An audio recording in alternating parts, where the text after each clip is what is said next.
esta casa nos ampare a todos, para que possamos ter um estudo produtivo do nosso esclarecimento espiritual.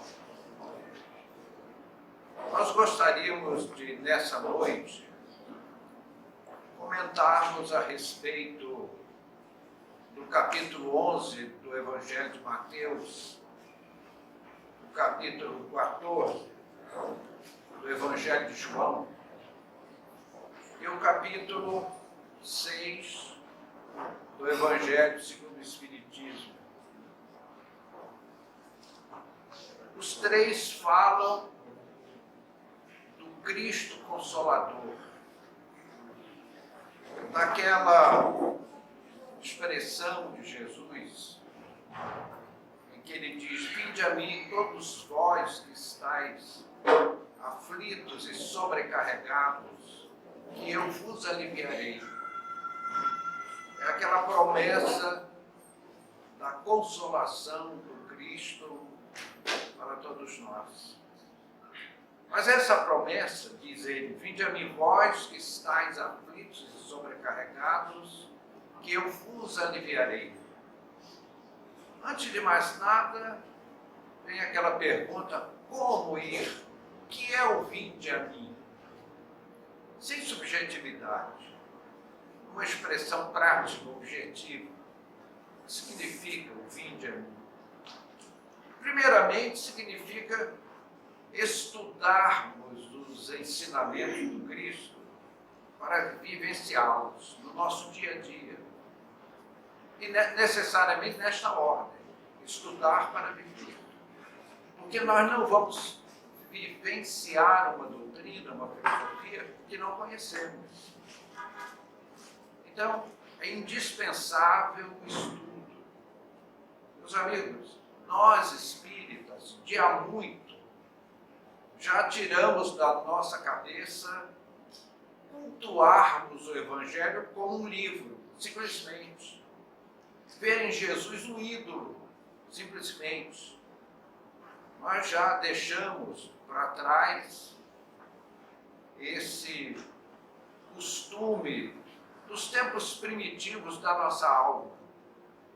Para nós, o Evangelho é uma diretriz e o Cristo é o autor dessa diretriz. É o nosso mestre, é o nosso tutor.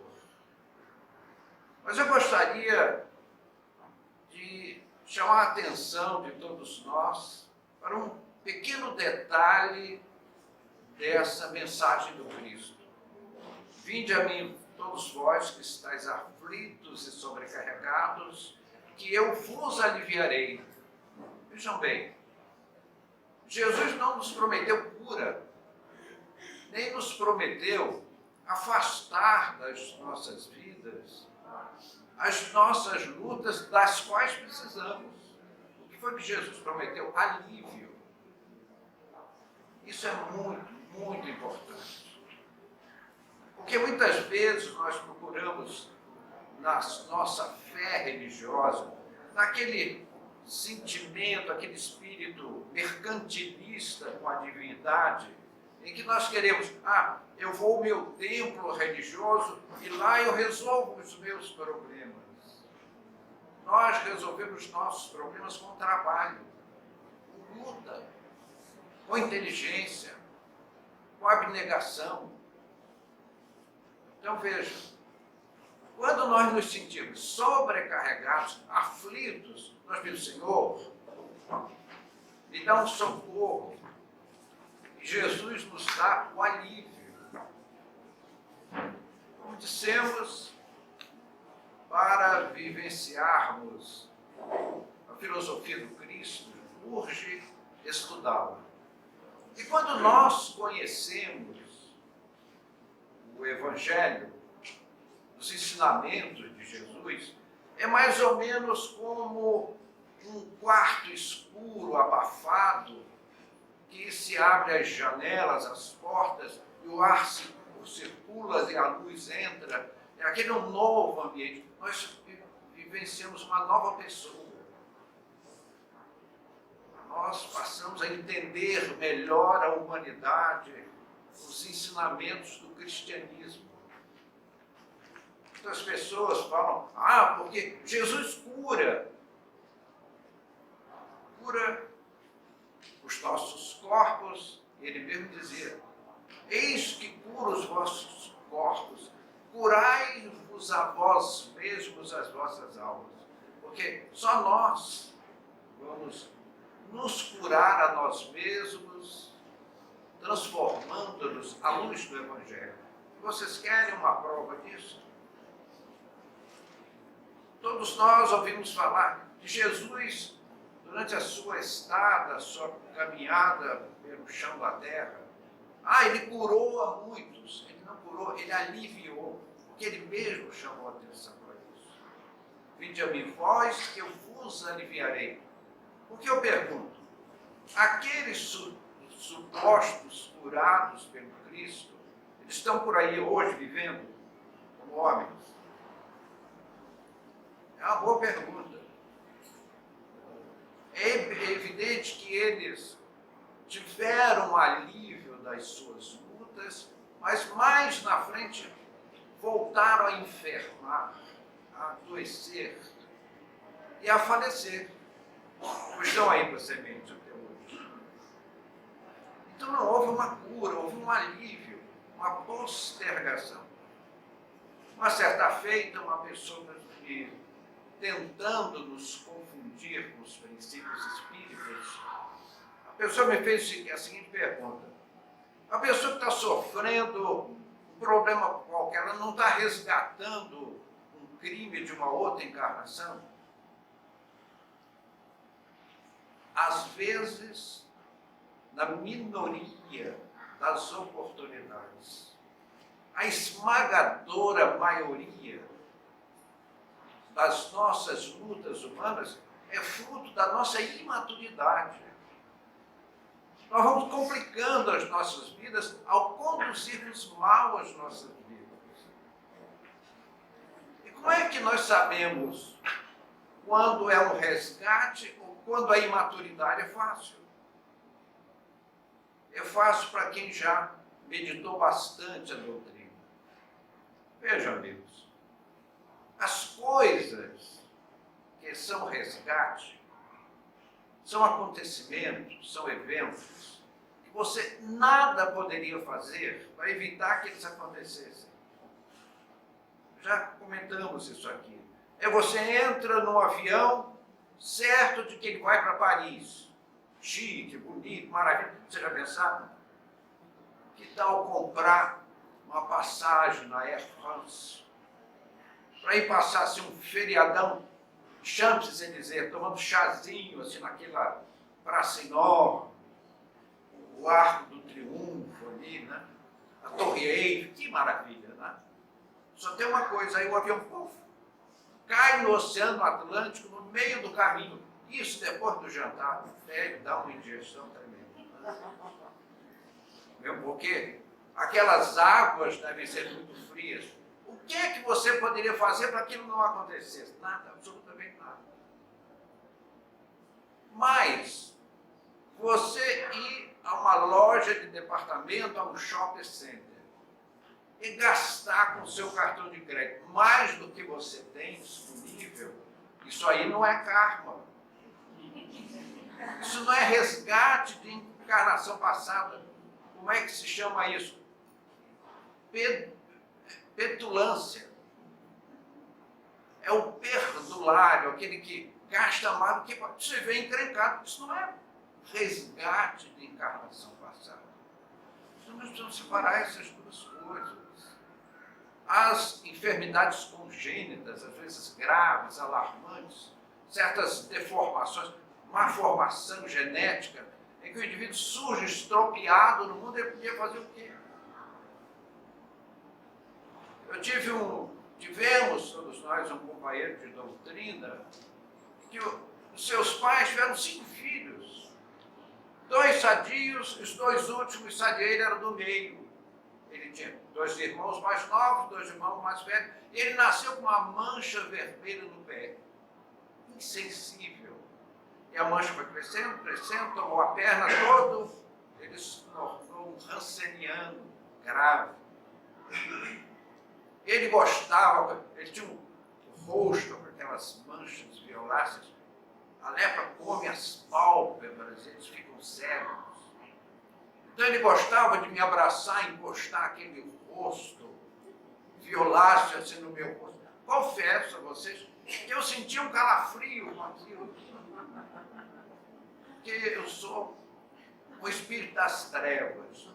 Tem até um flashlight assim, nas horas noturnas, me guiar nas trevas. Então, aquilo me causava uma profunda emoção. Mas eu sentia um amor enorme daquele irmão que nos abraçava.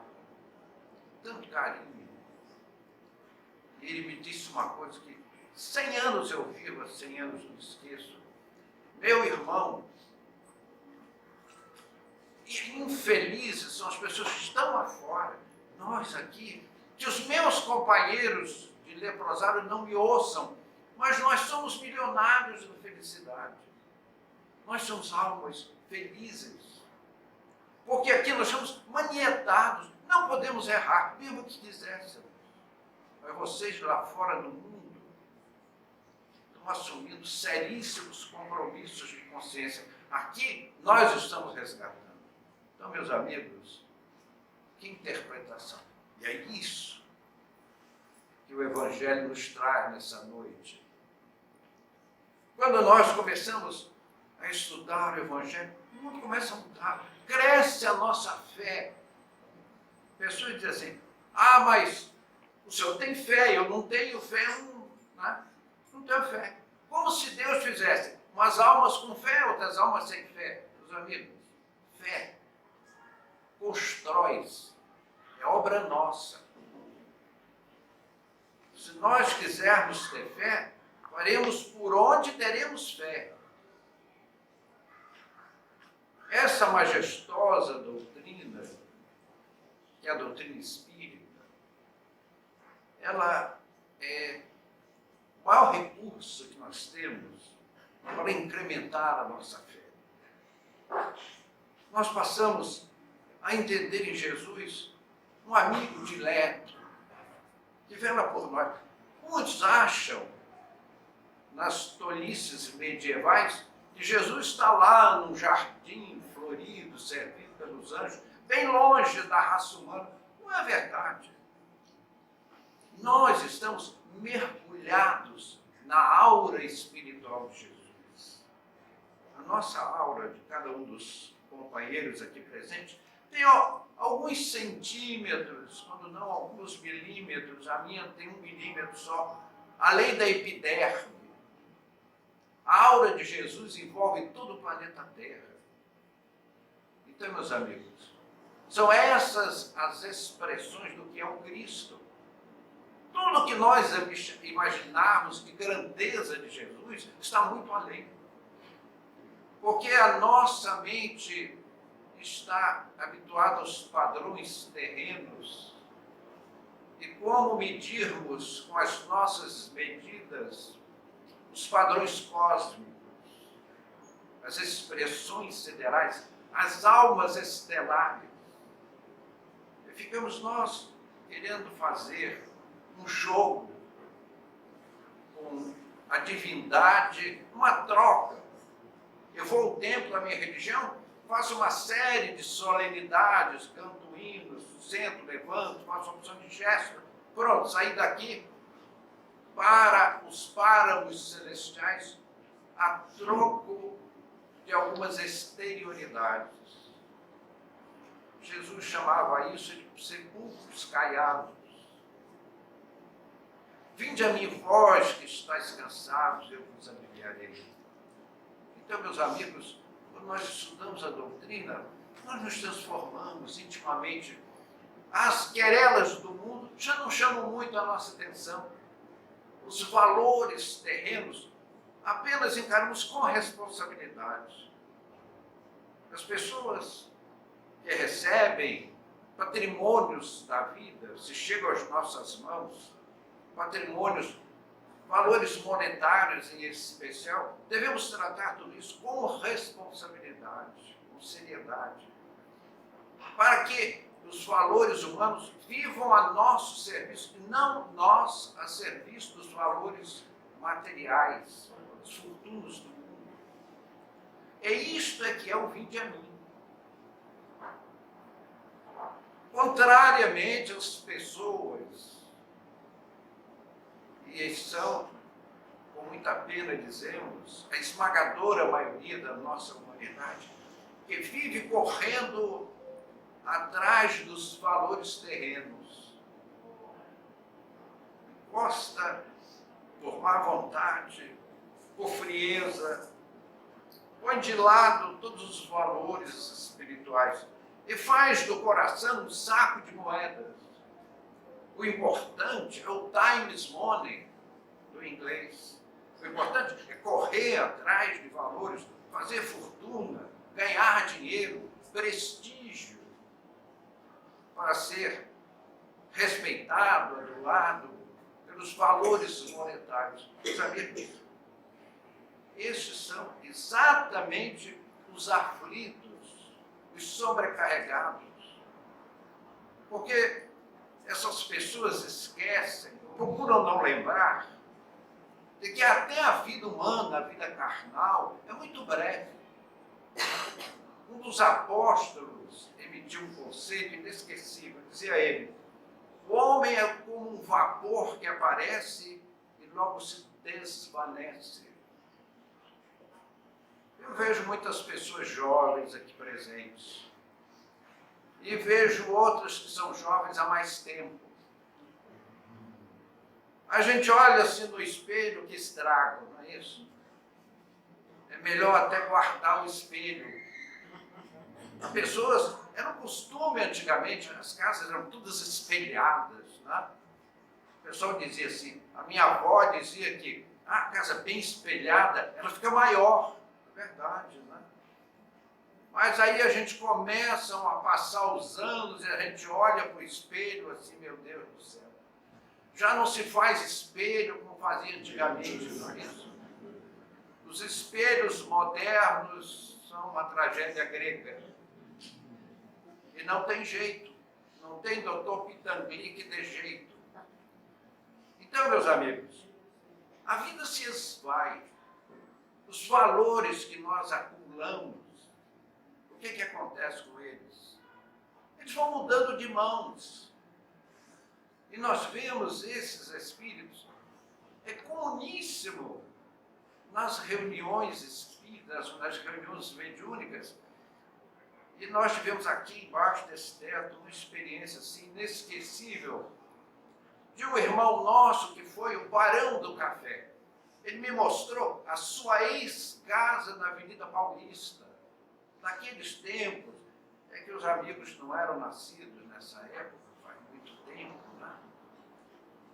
Então esse irmão nosso, ele ficou décadas perturbado e foi despertado aqui nessa casa. Ele nos narrou a sua história, todos os seus patrimônios, as suas fazendas de café com escravos. Ele era o maior produtor de café do território nacional, um grande exportador de café. Ele gostava de colecionar peças de ouro. É mais ou menos como os amigos aqui presentes, né? Então ele tinha na fazenda um pesadíssimo cofre, onde lá estavam os lingotes de ouro.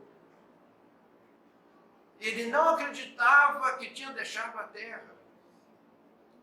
E o irmão médium que doutrinou esse espírito, que a gente sempre, por uma questão de ética, de discrição, não cita nomes, ele contando o seu desespero ao ver os herdeiros dilapidarem aquilo irresponsavelmente. Carros de luxo, moradias de luxo, muitos empregados, viagens e mais viagens, gastando dinheiro a rodo, e ele desesperado com aquilo. Eu vou ficar pobre, eles estão acabando com o meu dinheiro. Não, meu irmão, seu ex-dinheiro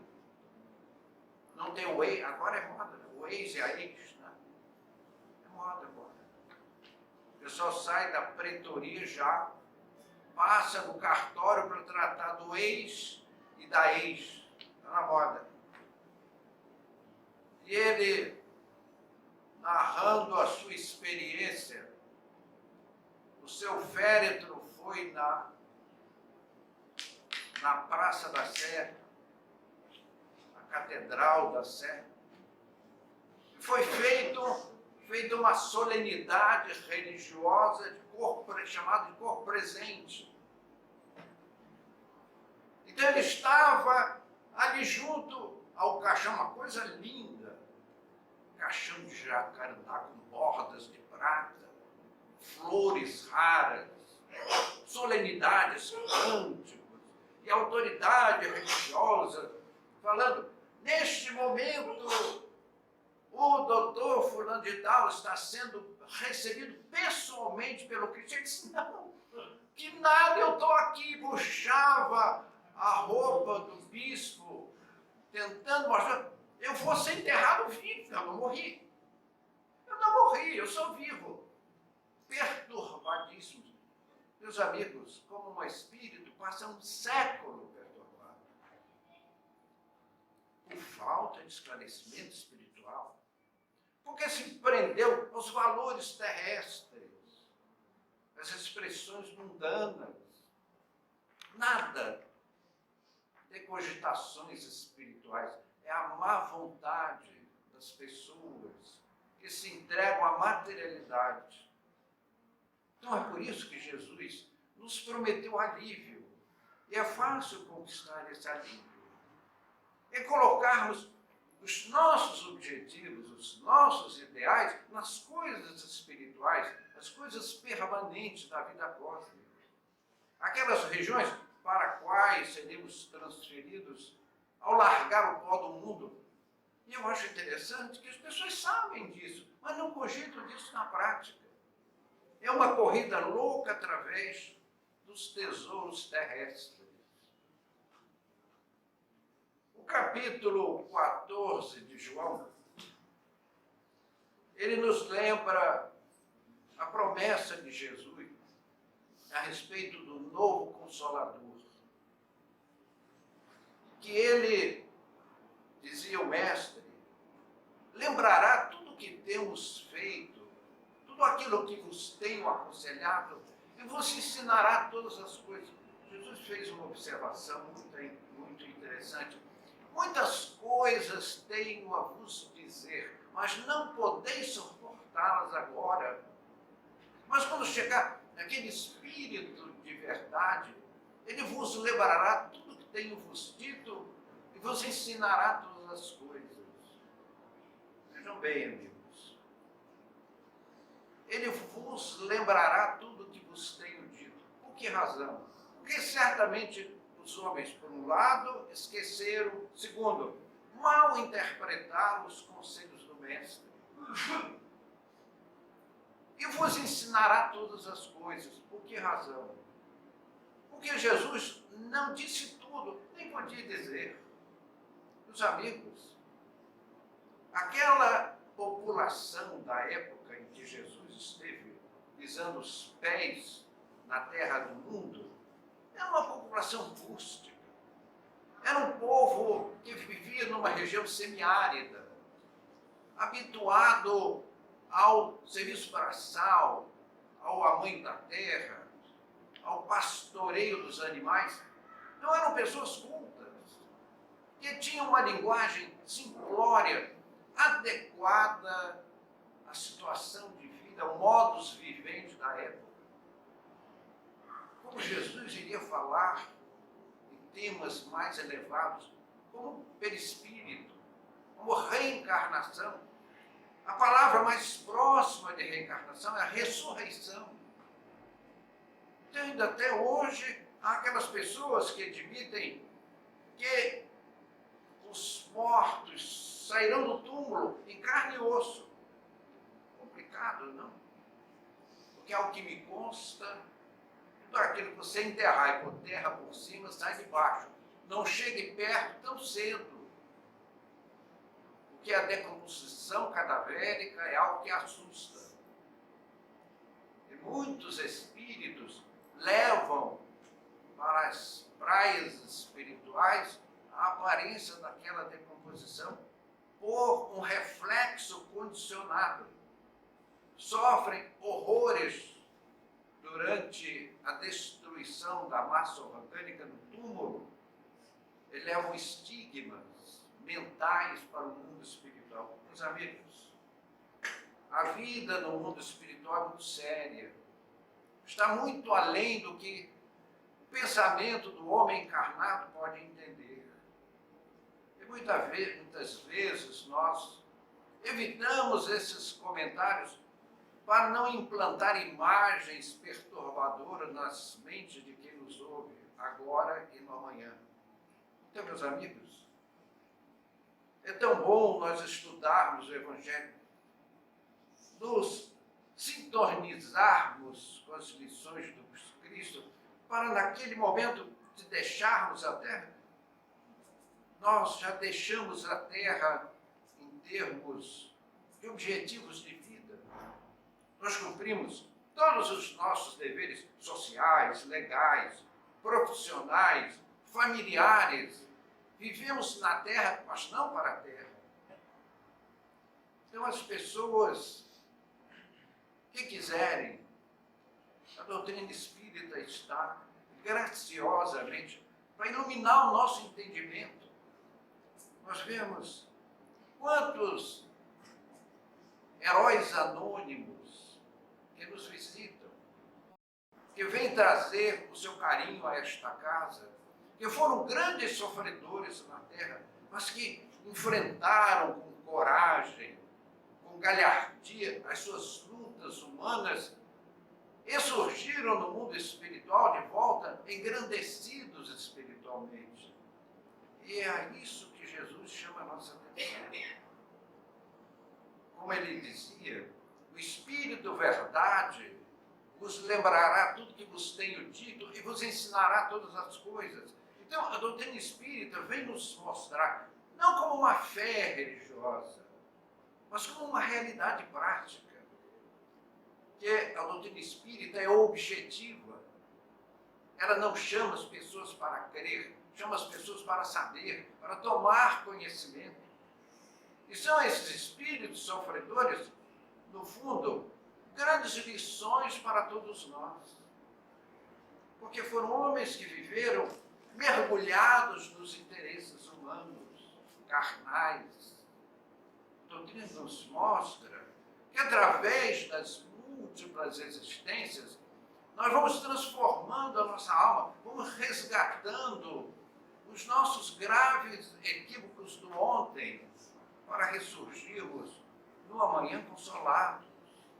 Então, quando Jesus dizia, vinde a mim vós que estáis aflitos e sobrecarregados, que eu vos aliviarei, era justamente nos chamando a esse entendimento celeste dos ensinamentos do Senhor.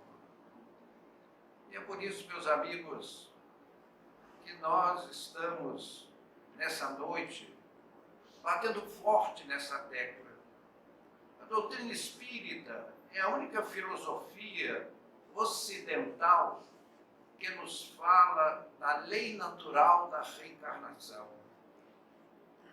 Eu, às vezes, vejo pessoas de uma certa cultura, de um certo intelecto, de uma certa expressão social, que têm dificuldade de entender a lei da reencarnação. Isso não é novidade, porque Nicodemos era senador dos judeus, era uma autoridade do Sinédrio, e ele foi perguntar a Jesus, Senhor, como pode eu já velho entrar no ventre da minha mãe para nascer de novo?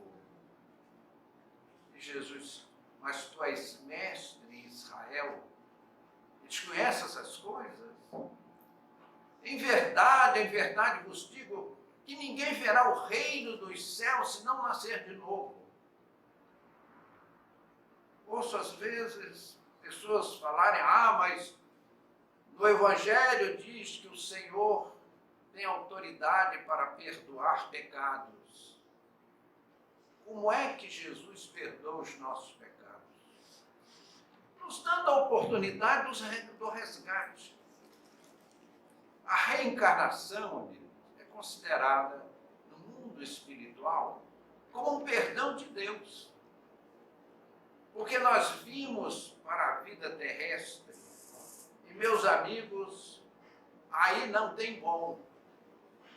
Eu gostaria que alguém me dissesse, não, mas a minha vida nesse mundo foi assim, um mar de rosas, foi só flores.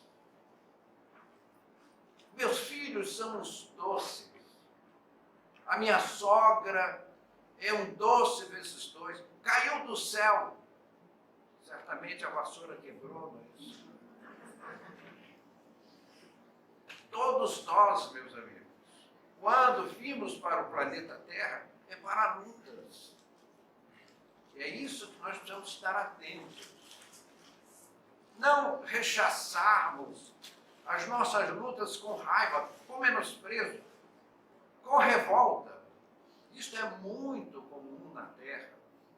As pessoas se revoltarem pelas lutas humanas. Meus amigos, as nossas sequelas das nossas lutas, as nossas cicatrizes, são medalhas, medalhas espirituais. E nós chegamos ao mundo espiritual e vemos quão importante foi necessária a nossa luta terrestre. Maria Dolores foi uma mulher heroína, luta insana, tremendas lutas. Depois nos volta com toda essa beleza, toda essa expressão espiritual que nos encanta.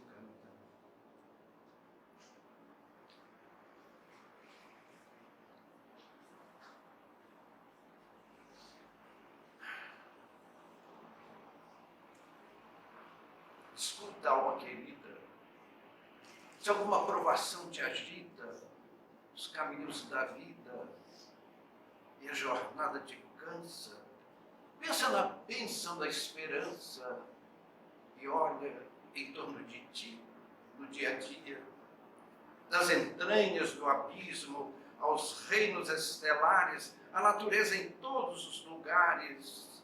Ao entregar-se a Deus, age, serve e confia. Equilibra-se o mundo polo a polo, sem qualquer atropelo, o verme aduba o solo, confiante de que o sol é aquecê-lo. A tamareira do deserto permanece em trabalho, mas num dia esfogueante sabe ao certo que, obedecendo à vida e servido a contento, a noite lhe trará a bênção do orvalho por bendito alimento. Quando o tronco balança ao vento forte, a tempestade rugindo no caminho, os pássaros aconchegam-se nos ninhos, esperando que as nuvens tresmalhadas, muito além das ramadas, em movimentação incessante e imprecisa, passarão no aguaceiro turbulento, de que a paz virá nos bálsamos da brisa, entre o telhado azul do firmamento. Pensa na história do minério bruto. Dizem que quando preso a flagelos do forno, ele a emitir imprecações em torno, a estremecer de horror, de pedaço em pedaço. Mas o céu muda a forma, em sublime processo, dele fazendo as altas vigas de aço, assegurando a força do progresso. Assim também é aquele de boa quando a prova te doa. Não desanime, segue, busca à frente, porque a paz do Senhor vela constantemente sobre toda a criação. Quanto mais pesada a luta em que te vejas, conserva o coração vestido de tarefas benfazejas, entre os braços amigos da esperança, guarda sempre os deveres teus e meus, quanto possa, trabalha, ajuda e avança, serve e confia em Deus. Maria Dolores, meus amigos,